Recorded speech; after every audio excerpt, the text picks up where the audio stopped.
எவ்வளோ பெரிய ஒரு பொய்யை இவங்க நிரூபிக்க பார்க்குறாங்கன்றது தெரியுது. திமுக எப்படின்னா, நீங்கள் துணைவேந்தர் நியமனத்தில் தலையிடக்கூடாதுன்றது தான் அதோடது. அதை எப்படி அவர் கையெழுத்து போடுவார்? அவர் போடலை, திருப்பி அனுப்புகிறார். உங்களுக்கு ஒரு பில்லை பாஸ் பண்ணி அனுப்புனா நீங்கள் ஒரு மாதம் 2 மாதம் வச்சுருக்கலாம், திருப்பி அனுப்பணும். பிரசிடென்ட் இத்தனை நாளைக்கு மேலே வச்சுருக்க கூடாதுன்னு அதை சொல்வதற்கு உங்களுக்கு உச்சநீதிமன்றத்துக்கு அதிகாரமே இல்லை. முதலமைச்சர் இருப்பாங்க, இன்னும் இவங்க அமைச்சர்கள், இவங்களுக்கு வேண்டிய ஆளுங்க 10 பேர் சேர்ந்து ஒரு துணைவேந்தரை தேர்ந்தெடுப்போம். எந்த செக்குமே கிடையாது. அவங்க யார் தேர்ந்தெடுக்கிறாங்க, என்ன பண்ணுறாங்க, எதுவுமே நமக்கு தெரியாது. என்ன உச்சநீதிமன்றம் சொல்லுச்சுன்னே தெரியாமல் திமுக மடை மாத்துறாங்க, தவறாக சித்தரிக்கிறார்கள். வேந்தராக முதலமைச்சர் ஆவார்ன்றாங்க. எப்படி ஆவாங்க? இன்னொரு விஷயம் சொல்கிறேன், இன்றைக்கு திமுக இருக்குது, நாளைக்கு வேறு கட்சி ஆட்சிக்கு வரலாம். அப்போ நீங்கள் யார்கிட்ட போய் உங்கள் குறைய சொல்லுவீங்க? ஏற்கனவே ஒரு தடவை சட்டையை கிழிச்சிட்டு யார்கிட்ட போய் நின்னீங்க? ஆளுநர்கிட்ட தான். நீங்கள் மத்திய அரசுக்கு ரெப்ரசன்டேஷனே ஆளுநர் மூலமாக கொடுக்குறீங்க. ஒரு அறிவான ஒரு அமைச்சர் வந்திருக்கிறாரு நீதித்துறைக்கு, அப்படிலாம் எல்லாரும் பாராட்டினாங்க. அடுத்த கொஞ்ச நாள் என்னாச்சு? அவர் பேசின ஒரு வார்த்தை, அவரே ஃப்ரஸ்ட்ரேட் ஆகி போய் அப்பயும் ஒரு வார்த்தையை யார்கிட்டே விட்டுருக்காரு. அது தெரிஞ்சு 30,000 கோடி ஊழல் நடந்தால் பேசின உடனே அவரை அந்த பொறுப்பை விட்டு நீங்கள் அகற்றி விட்டீர்கள். முடிவுகள் அவருங்க தான் எடுக்கிறாங்க, நிதி பங்களிப்புலேருந்து எல்லாம் அவங்க தான் செய்கிறாங்க. அப்போ இவர் பல்ல பிடிங்கி தான் வச்சுருக்கிறாங்கன்றது தெளிவாக தெரியுது.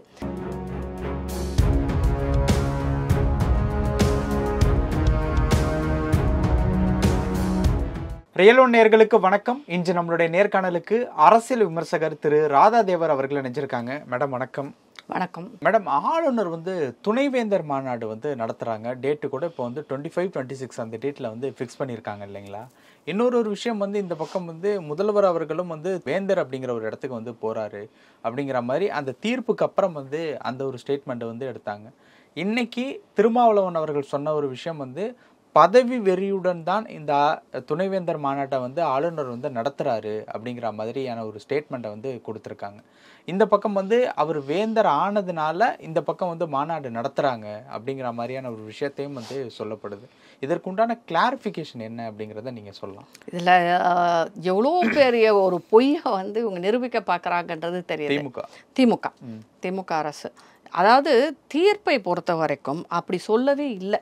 உச்சநீதிமன்றம் சொன்னது 10 பில்லு இவங்க கொண்டு போகிறாங்க, மொத்தம் 12 பில்லு. அதில் 2 பிரசிடென்ட் கிட்ட போயிடுச்சு, 10 இவங்க. அந்த 10 பில்லும் 10 யூனிவர்சிட்டிஸ் இருக்குது நம்ம கிட்ட 22 யூனிவர்சிட்டிஸில் மொத்தம் இருக்குது. அதில் ஏதாவது ஒரு 12 யூனிவர்சிட்டியில் உங்களுக்கு வைஸ் சான்சலர் கிடையாது, துணைவேந்தர்கள் நியமிக்கப்படவில்லை. அதில் தான் பிரச்சனையே வருது. அது எப்படி நியமிக்கணும் அப்படின்போது கவர்னரும் இருப்பாங்க, யூஜிசி ஆல் நியமிக்கப்பட்ட ஒருத்தரும் அதில் இருக்கணுன்றது கவர்னரோட பரிந்துரை. இவங்க அது கூடாது, ஸ்டேட்டு தான் நியமிக்கணும். ஸ்டேட் கவர்மெண்ட், மாநில அரசு அமைக்கும் குழு தான் துணைவேந்தர்களை நியமிக்கணும். ஆளுநருக்கு அதில் எந்த பங்கும் இல்லை, ஆளுநருக்கு அதை எதுவும் ஆளுநருடைய பங்கு அதில் இருக்கக்கூடாதுன்றதான் இவங்களுடைய அந்த 10 பில்லு இவங்க அசம்பிளியில் நிறைவேற்றின அந்த 10 பில்லோட சாராம்சம் அதுதான். அந்த 10 யூனிவர்சிட்டிக்கும் இவங்க அதை ஆளுநருக்கு அனுப்புகிறார். எப்படின்னா, நீங்கள் துணைவேந்தர் நியமனத்தில் தலையிடக்கூடாதுன்றது தான் அதோடது. அதை எப்படி அவர் கையெழுத்து போடுவார்? அவர் போடலை, திருப்பி அனுப்புகிறார். இவங்க என்ன பண்ணுறாங்க, கொஞ்சம் ஒரு 2 வருடங்கள் கழித்து திருப்பி போகுது. ஆனால் என்ன பண்ணாங்க, திருப்பி அதே சாராம்சத்தோடு திருப்பி அனுப்புகிறாங்க. அவர் அதை அப்ரூவ் பண்ணலை. இன்னும் 2 யூனிவர்சிட்டி பில்லு வேறு விஷயங்கள் இருக்குது. ஒன்று லா யூனிவர்சிட்டியை பொறுத்தது, அதுக்கப்புறம் இன்னொன்று பேர் மாற்றம் கொண்ட இந்த அக்ரிகல்ச்சர் யூனிவர்சிட்டின்னு நினைக்கிறேன், அக்ரிகல்ச்சர் சித்தா யூனிவர்சிட்டி. ஜெயலலிதா, அது எடப்பாடி காலத்தில் வந்த ஒரு பில்லு. இது 2ம் தான் உங்களுக்கு இவங்ககிட்ட போயிடுது, பிரசிடென்ட்டு. இப்போ இதில் என்ன தீர்ப்பு சொல்லியிருக்காங்கன்னா, இதில் என்ன சொல்கிறாங்கன்னா, ஆர்டிக்கல் 200 நம்மளோட அரசியல் சாசனத்தில் உள்ள ஆர்டிக்கல் 200ல் என்ன பண்ணியிருக்காங்கன்னா, கவர்னருக்கு என்ன பவர் இருக்குது அப்படிங்கிறது அதில் இருக்குது. அதைத்தான் சுட்டி காட்டுகிறார்கள். அதில் என்னென்ன பவர் இருக்குன்னா, அவங்க என்ன சொல்கிறாங்க, 3 ஆப்ஷன் தான் கவர்னருக்கு. மக்களால் தேர்ந்தெடுக்கப்பட்ட ஒரு பார்லிமெண்ட், ஒரு சட்டசபை உங்களுக்கு ஒரு பில்லை பாஸ் பண்ணி அனுப்புனா நீங்கள் ஒரு மாதம் 2 மாதம் வச்சுருக்கலாம், திருப்பி அனுப்பணும். உங்களுக்கு எதாவது கிளாரிஃபிகேஷன் வேணும், அதில் ஏதாவது உங்களுக்கு டவுட் இருக்குது, இல்லை அதில் ஏதாவது உங்களுக்கு தெளிவு பெறணும் அப்படின்னா அதை திருப்பி அனுப்புங்க. அவங்க என்ன பண்ணுவாங்க, திருப்பி சட்டசபையில் அதை திருப்பி நிறைவேற்றி உங்களுக்கு அனுப்பிச்சிட்டா உங்களுக்கு 2 ஆப்ஷன் தான். ஒன்று, அதை நீங்கள் பிரசிடெண்ட்டுக்கு அனுப்பலாம், இல்லாட்டி நீங்கள் அப்ரூவ் பண்ணியே ஆக வேண்டும். இதுதான் அந்த ஆர்டிக்கல் 200ல் இருக்குது. ஓகேங்களா? இதைத்தான் அவங்க மென்ஷன் பண்ணுறாங்க. நீங்கள் வந்து காலத்துக்கு 2-3 வருஷத்துக்குலாம் அதை எடுத்து வச்சுட்டு இருக்க முடியாது அப்படின்னு. இப்போ ஒரு கால வரையறை, முன்னாடி கால வரையறை எதுவும் கிடையாது, எத்தனை வருஷம் ஆனாலும் அவங்க வச்சுக்கலாம். இப்போ என்ன சொல்கிறாங்க, 3 மாதத்துக்குள்ளே நீங்கள் செய்யணும். 30 நாள் நீங்கள் 60 நாளுக்குள்ளே நீங்கள் திருப்பி அனுப்புங்க. திருப்பி வந்துச்சுன்னா நீங்கள் 30 நாளில் அதை வந்து அப்ரூவ் பண்ணுங்கள், இல்லை பிரசிடெண்ட்டுக்கு அனுப்புங்க 3 மாதம். பிரசிடெண்ட்டுக்கும் கால வரையறையை சொல்லியிருக்காங்க. அதுதான் இப்போ வந்து இப்போ பிரச்சனையாயிட்டு இருக்கு. பிரசிடெண்ட்டு இத்தனை நாளைக்கு மேலே வச்சுருக்கக்கூடாதுன்னு அதை சொல்வதற்கு வந்து உங்களுக்கு உச்சநீதிமன்றத்துக்கு அதிகாரமே இல்லை. ஏன்னா பிரசிடெண்ட் வந்து மக்களால் தேர்ந்தெடுக்கப்பட்ட பிரதிநிதிகளால் வந்து தேர்ந்தெடுக்கப்பட்ட ஒரு தலைவர். அவங்களுக்கு வந்து சுப்ரீம் கோர்ட் ஒரு ஆர்டர் போடுது. இங்கே தான் வந்து அந்த பிரச்சனையை ஆரம்பித்து இப்போ பெருசாக போயிட்டுருக்குன்னு வச்சுக்கோங்க. இப்போ இவங்க இன்வோக் பண்ணியிருக்கிறது உச்சநீதிமன்றம் 142 நம்மளுடைய அரசியல் சாசனத்தில் உள்ள 142 தான் இன்வோக் பண்ணியிருக்காங்க. இந்த மாதிரி ரைட்ஸ் இருக்குது, நீங்கள் இதுக்குள்ளே கொடுக்கணும். அவங்க சொன்னது, நாங்கள் இப்போ அந்த 142 ஆர்டிக்கல் படி நாங்கள் என்ன பண்ணுறோம், இந்த 10 பில்லும் பாஸ் ஆகிடுச்சுன்னு அனுமதி அளிக்கிறோம். அதுவே தவறு தான். ஏன்னா மக்களால் தேர்ந்தெடுக்கப்பட்ட பிரதிநிதிகள் இவங்க வந்து கன்சிடர் பண்ண சொல்லி அனுப்பியிருக்கலாம் கவர்னரை, நீங்கள் வந்து பாஸ் பண்ணணும், கன்சிடர் பண்ணுங்கன்ட்டு. ஆனால் அவங்க அப்படி செய்யாமல் பாஸ் பண்ணிட்டோம் பில்லை 10 பில்லையும் அப்படின்னு சொல்லிட்டு டிக்ளேர் பண்ணுறாங்க உச்சநீதிமன்றத்தில். இவ்வளோதான் அந்த தீர்ப்பில். அதனால் அந்த 10 பில்லும் பாஸ் ஆகிடுச்சு. இவங்க இனிமேல் ஒரு கமிட்டி போட்டு அதில் வைஸ் சான்சலர் துணைவேந்தரை தேர்ந்தெடுப்பாங்க. அந்த கமிட்டியில் வந்து கவர்னர் இருக்க மாட்டார். ஏன்னா அந்த பில்லில் அதுதான் மென்ஷனே பண்ணியிருக்காங்க. கவர்னர் இல்லாத ஒரு கமிட்டியை தான் அவங்க சொல்லியிருக்காங்க. யூஜிசி நாமினியும் ஏற்றுக்கல அவங்க. யூஜிசி என்பது என்னது, நம்ம எல்லா பல்கலைக்கழகங்களுக்கும் பணம் கொடுக்குற, கிராண்ட் கொடுக்குற, மற்ற பாடத்திட்டங்கள் வைக்கிற ஒரு அமைப்பு. அது ஒரு தனியான ஒரு அமைப்பு, எஜுகேஷன் டிபார்ட்மெண்ட்டுக்கே வருது. அவங்களும் இருக்கக்கூடாது, நாங்கள் மட்டும் தான் இருப்போம். யார் இருப்பாங்க, முதலமைச்சர் இருப்பாங்க, இன்னும் இவங்க அமைச்சர்கள், இவங்களுக்கு வேண்டிய ஆளுங்க 10 பேர் சேர்ந்து ஒரு துணைவேந்தரை தேர்ந்தெடுப்போம். எந்த செக்குமே கிடையாது. அவங்க யார் தேர்ந்தெடுக்கிறாங்க, என்ன பண்ணுறாங்க, எதுவுமே நமக்கு தெரியாது. அப்படி ஒரு விஷயத்தை தான் அந்த பில்லில் சொல்லியிருக்காங்க. இதைத்தான் வந்து சொன்னாங்க. இதே வில்சன் இவங்களோட திமுக எம்பியே சொல்லியிருக்காரு, ஆளுநர் வேந்தராக நீடிப்பார். ஆளுநரை நீக்க சொல்லி உச்சநீதிமன்றம் தீர்ப்பில் சொல்லவில்லை. இந்த 10 பில்லில் சொன்ன இந்த 10 யூனிவர்சிட்டிஸ்க்கு துணைவேந்தர்களை நியமிப்பதில் ஆளுநர் இருக்க மாட்டார். இதுதான் தீர்ப்பு. ஓகே. அப்போ எங்கே இதில் ஆளுநர் இல்லாமல் போகுது, அவங்க எடுக்கவே முடியாது. அதை மாற்றணும்னா இவங்க அரசியல் சட்டத்தையே திருத்தணும். அதை எப்படி திருத்த முடியும்? நீங்கள் மொத்த கான்ஸ்டிடியூஷனில் போயிட்டு அதில் இருக்கிற கவர்னருக்குன்னு இருக்கிற பவர்ஸ் இருக்குது, கவர்னர்ன்ற அந்த பொசிஷன் இருக்குது, அந்த பதவி இருக்குது, அதையே நீங்கள் நீக்கணும். அதற்கு நீங்கள் லெஜிஸ்லேட்டிவ் அசம்பிளியில் கொண்டு வந்து அதுக்கு ஒரு தீர்மானம் போட்டு அதை ஒரு பில்லு போட்டு அதை நீங்கள் பாஸ் பண்ணி அதை அப்ரூவலுக்கு அனுப்பி அப்புறம்தான் நீங்கள் அதை வந்து நிறைவேற்ற முடியும். இப்போதைக்கு ஆளுநர் தான் வேந்தர். இதில் எந்த விதமான மாற்றம் இல்லை. ஒரு வேந்தராக அவர் என்ன பண்ணுறாரு, வைஸ் பிரசிடெண்ட்டை, இந்த வேந்தர்களுக்கெல்லாம் வந்து தலைவர் வந்து பிரசிடெண்ட்டும் வைஸ் பிரசிடெண்ட்டும் இருப்பாங்க. இப்போ வைஸ் பிரசிடெண்ட்டை கூப்பிட்ருக்காங்க. அவங்க ஒரு மாநாடு போடுறாங்க. அதற்கு தலைமை தாங்க வைஸ் பிரசிடெண்ட்டை போய் கூப்பிட்ருக்காரு. இதில் என்ன தவறு இருக்குதுன்னு எனக்கு தெரியலை. இவங்க என்ன வந்து உச்சநீதிமன்றம் சொல்லுச்சுன்னே தெரியாமல் திமுக வந்து மடைமாத்துறாங்க, தவறாக சித்தரிக்கிறார்கள்.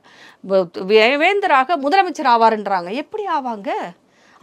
ஆகிறதுக்கு வந்து எந்த உத்தரவும் போடவே இல்லையா? அப்படி ஒரு உத்தரவே வராதப்ப எப்படி இவங்க சொல்ல முடியும்ன்றது கூட இந்த 10 யூனிவர்சிட்டிக்கு துணைவேந்தர் போடுறதுக்கு இருப்பீங்க. இந்த துணைவேந்தர் போட்ட பிறகு தான் தெரியும் இவங்க யாரெல்லாம் போடுறாங்க, என்ன பண்ணுறாங்க. சமீபத்தில் பாலகுருசாமி அவர்கள் முதல்ல அண்ணா யூனிவர்சிட்டி துணைவேந்தராக இருந்தார் இல்லையா, அவர் கூட பேசியிருக்கார், இதை வரவேற்றிருக்கிறார். வேந்தர் வந்து ஒரு துணைவேந்தர்களை வச்சு ஒரு மாநாடு போடுவதற்கு எல்லாவித உரிமையும் அந்த அதிகாரமும் ஆளுநருக்கு இருக்குது. இப்போ இவங்க என்ன சொல்கிறாங்க, ஆளுநர் பதவியே எடுத்துடணும் அப்படியெல்லாம் பேசுகிறாங்க.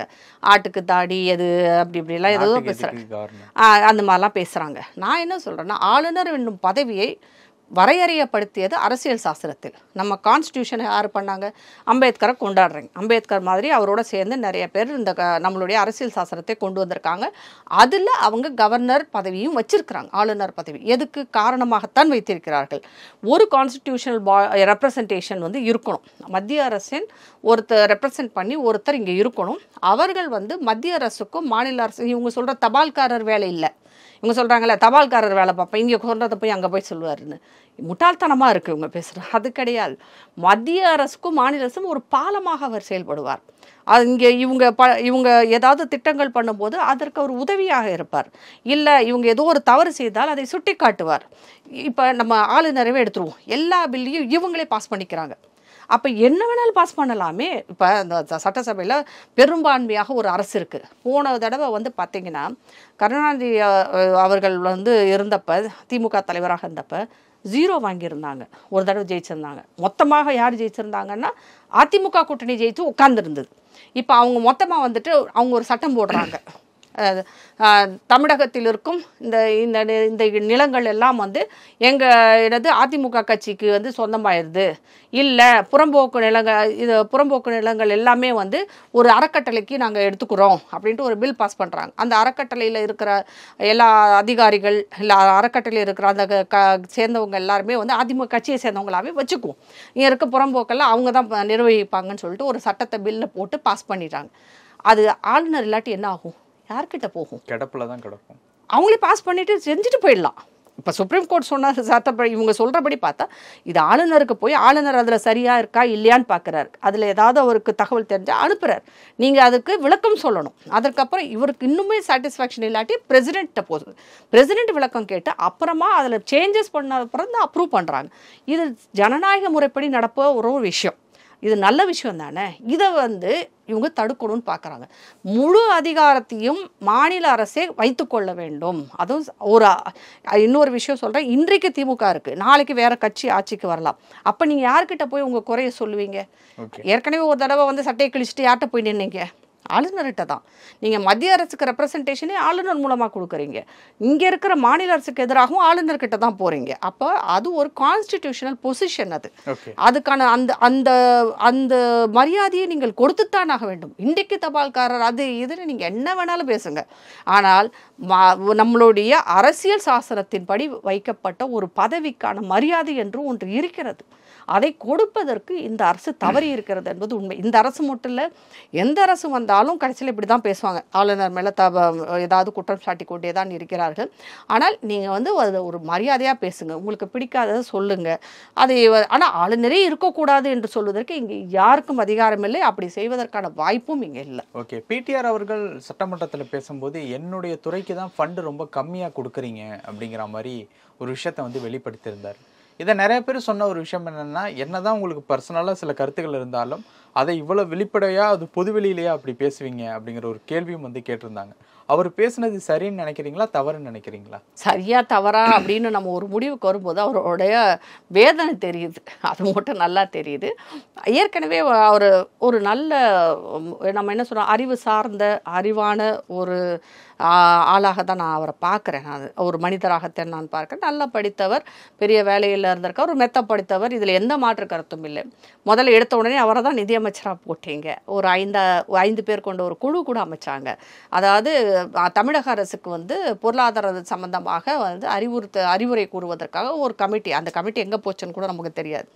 இவர் வந்ததும் அவசர அவசரமாக பேட்டி கொடுத்தாரு. அப்படின்னா இந்தியா முழுக்க வந்து ஆஹா, ஒரு அறிவான ஒரு அமைச்சர் வந்திருக்கிறாரு நீதித்துறைக்கு அப்படிலாம் எல்லாரும் பாராட்டினாங்க.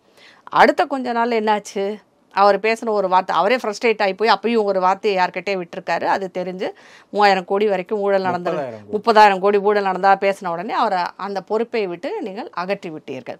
எடுத்து என்ன பண்ணிருக்கீங்க, ஐடி துறைக்கு போட்டிருக்கீங்க. ஐடி துறையில் போட்டிருந்தால் அவருக்கு ஏதாவது இருக்கணும் இல்லை, பவர்னு ஒன்று இருக்கணும் இல்லை, அவர்கிட்ட அது எதுவுமே இல்லை. ஏன்னா தொழில்துறைக்கு கீழே ஐடி வருது. ஐடி துறை, தொழில்துறை யார்கிட்ட இருக்கு, டிஆர் பாலு கிட்ட இருக்கு, டிஆர்பி ராஜா கிட்ட இருக்கு. இவர் என்ன சொல்றாரு, எல்லா மாநிலங்கள்லையும் ஐடி துறை தன்னிச்சையாக செயல்படும், தனக்கான முடிவை எடுக்கும்.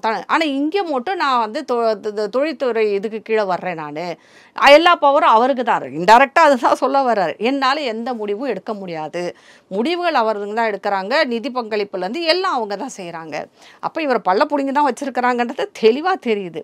இருந்தாலும் நடுவில் கொஞ்ச நாள் அவர் பேசிகிட்டு இருந்தார். இந்த என்இபி பற்றி, இந்தி எதிர்ப்பு, இதை பற்றியெல்லாம் நிறைய பேசினார். அது திமுக அரசு ஒரு விஷயத்தை சிறப்பாக செய்யுது. அதாவது மத்திய ஊடகங்கள் இருக்கு இல்லையா, தேசிய ஊடகங்கள், அதில் இங்கிலீஷில் பேசுகிறதுக்கு ஆள் வேணும் உங்களுக்கு. கொஞ்சம் அறிவார்ந்து பேசவும் ஆள் வேணும். அப்படிப்பட்ட ஒரு ஆளாக இவர் வச்சுக்கிறாங்க. அவரை கொண்டு போய் அங்கே நிப்பாட்டிடுறாங்க, நீ பேச விட்டுறாங்க. அவ்வளோதான் அவருடைய வேலை, அது மட்டும்தான். அவர் வந்து இங்கிலீஷில் அவருடைய ஆங்கில புலமையை காமித்து கொண்டு சில விஷயங்களை பேசும்போது ஓஹோ எங்கள் ஆள் எப்படி பேசுகிறாரு பாரு அப்படின்னு. ஆனால் மற்ற யாருக்கும் அந்த மாதிரி இல்லைன்றது ரொம்ப தெளிவாக தெரியுது. இன்க்ளூடிங் அந்த ஒருத்தர் சரவணன் ஒருத்தர் எதுலேயோ பேசுகிறாரு, ஐயோ அவர் பேசுகிறத வந்து அங்கே பார்த்து சிரிச்சிட்டு இருக்கிறாங்க. தமிழகத்தை ரெப்ரசன்ட் பண்ணுறதுக்கு இவர் போகிறார், அவர் பேசுகிறார். ஆனால் அவருக்கு அவர் செய்யும் அந்த வேலையில் எந்த இதுவும் கிடையாது, அவருக்கு எந்த அதிகாரமும் இல்லை. அவரே என்னென்ன சொல்கிறாரு, என்னது பணம் பதவி அப்புறம் திறன் யார்கிட்ட இருக்கோ அவங்ககிட்ட போய் கேளுங்க அப்படிங்கிறார். ஒரு அமைச்சர், அவங்க அரசில் இருக்கிற ஒரு அமைச்சரே இப்படி வந்து வேதனையோடு சொல்வதை பார்க்கும்போது நமக்கு வந்து வேதனையாக இருக்குது. அப்போ ஆளுங்கட்சியில் இருக்கிற ஒரு அமைச்சருக்கே இவ்வளோதான். அப்போ நீங்கள் சொல்கிற இந்த இந்திய தமிழகம் அப்படி முன்னேறி இருக்குது, இப்படி முன்னேறி இருக்குது அப்படிலாம் சொல்கிறதெல்லாம் அப்புறம் வெத்து வேட்டு தானே. அப்போ இங்கே சில குறிப்பிட்ட அமைச்சர்களுக்குன்னு இவங்க வந்து பணம் பலம் திறன் எல்லாம் கொடுத்து வச்சுருக்காங்க. அவர்கள் செய்வது தான் இங்கே அரசியல், அவர்கள் செய்வது தான் ஆட்சி. இதனால் என்ன ஆயிருக்குன்னா, இப்போ இந்த Q3 வர்ற உங்களுக்கு முதலீடுகளை பார்க்கும்போது முதல் 10 மாநிலங்களில் நம்ம இல்லை, எங்கேயோ போயிட்டோம். முதல் 10 மாநிலங்களில் உத்தரப்பிரதேசலாம் வந்துருச்சு அதுக்குள்ளே. ஆனால் நம்மளோட அந்நிய முதலீடு வந்து எதுவுமே இல்லை, கீழே போயிருக்கிறோம். அப்போ திறமையான ஆட்களை கொண்டு வந்து வச்சு அவங்க என்ன பேசினாலும் நம்ம கேட்டு போயிடலாம். ஆனால் திறமை இல்லாத ஆட்களை கொண்டு வந்து வச்சு வெறும் அரசியல் மட்டுமே செய்து கொண்டிருக்கும் ஒரு அரசை வைத்து கொண்டு இருந்தால் அது தமிழகத்திற்கு தான் நல்லதில்லை. நம்மளுடைய வளர்ச்சியை கண்டிப்பாக அது பாதிக்கும். அது இவர் பிடிஆர் பேசுனதுலேருந்து எனக்கு அப்படி தான் அது நான் வந்து புரிஞ்சுக்கிறேன். நான் அந்த விஷயத்தை பல விஷயங்கள் பகிர்ந்துக்கிட்டீங்க. நேரத்துக்கு ரொம்ப நன்றி. நன்றி.